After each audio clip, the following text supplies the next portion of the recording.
Gearbox tuan ni kita barai Ni kita dah buka semua dah tu. Ni.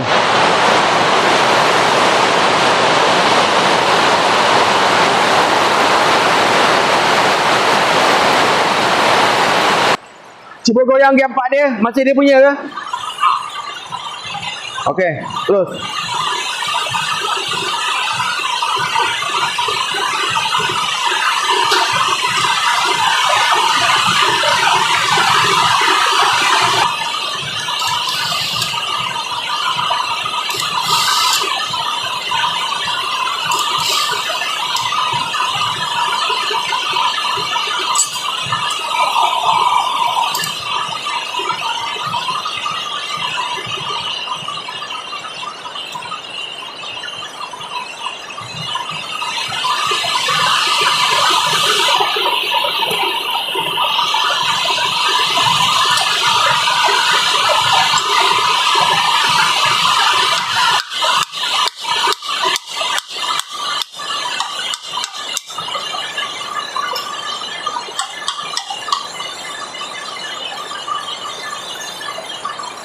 So, betul Betul hancur jap.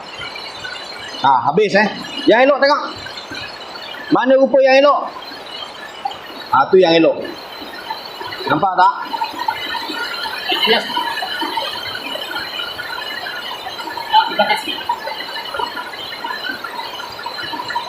Jadi gearbox ni sebenarnya gearbox recon kan?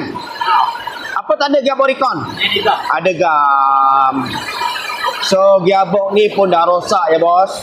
Jadi itu keadaan dia, sebab tu dia goyang bos. Ni main shaft ni.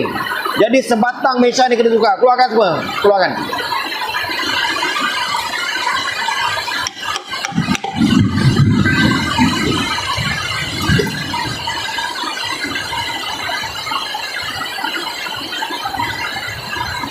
Okey, terima tu.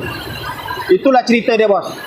Jadi kantoi gearbox ni tak cantik. Itu sebablah punca bunyi bising dan gegar. Terima tu. Okey, mana pomen dia? Tengok pomen sikit. Alright.